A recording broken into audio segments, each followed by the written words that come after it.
Jesus departed to the mountain to pray, and he spent the night in prayer to God.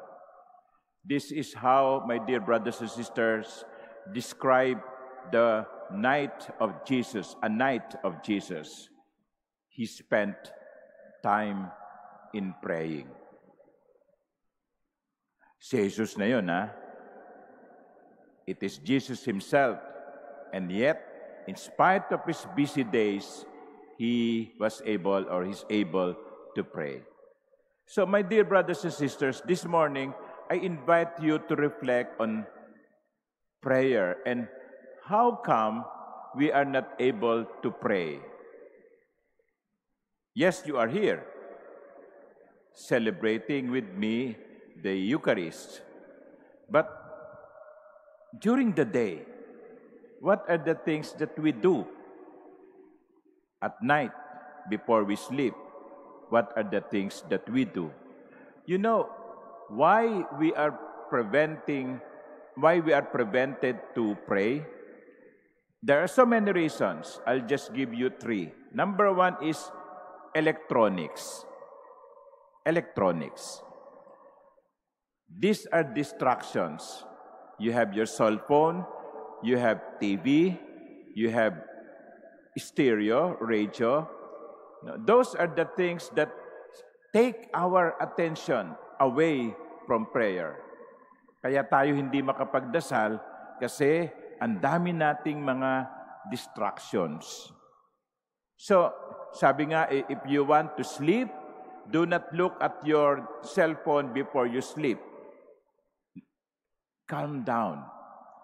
Be at peace. Do not be disturbed by what you read on Facebook, and then you will not be able to sleep. So similarly, if you want to pray, set aside those electronics. They are useful, but if we want to really pray, we have to set aside all those electronics. Number 1. Number 2 is we have sometimes wrong priority. Kung gugustuhin natin, magagawa. Ang problema, sinasabi natin, Father, I'm so busy. I have so many things to do. If you want to pray, make it a priority. Set aside a time. Set aside a moment. Set aside a place. You have to develop a habit. Because if you pray today, and then you will not pray tomorrow, and then you pray, it has to be regularized. For many of us, we wake up at more or less the same time because it has become part of our system, habit. We have developed the habit of waking up, say 5:30 or 6. Many of us do not need alarm clocks anymore because we wake up. So similarly, in prayer, we have to develop the habit of praying. So sabihin nyo, 9:00 ng gabi, patay lahat ang kahit na hindi pa tapos ang Batang Quiapo, patay na kasi magdarasal. O kung gusto nyo tapusin yung Batang Quiapo, di gawin yung mga 9:30. Hindi ko alam kung ano oras natatapos yun at kung kailan matatapos Okay? Develop the habit. Make it number 1 in your schedule. Hindi yung, wala akong masyadong gagawin ngayon, makapagdasal nga. No, that is not priority. You are saying to the Lord, Lord, I don't have much to do, so I would rather pray. Hindi. Sabihin nyo, Lord, you are my number 1. I will pray.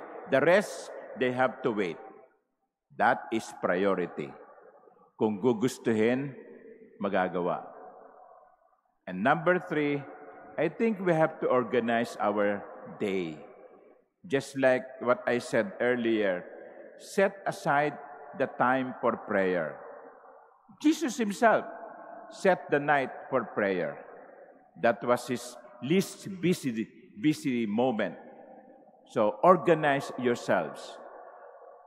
Because if we don't do these three things, we will not be able to develop the spiritual life that we need.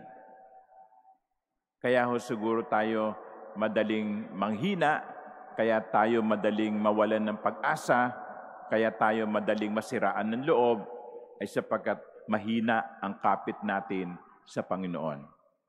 At paano ang magiging malakas na kapit sa Diyos? Sa pamamagitan ng ating buhay panalangin. We have no reason not to pray.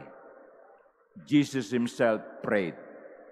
If Jesus, in spite of his busy days, was able to pray, so can we.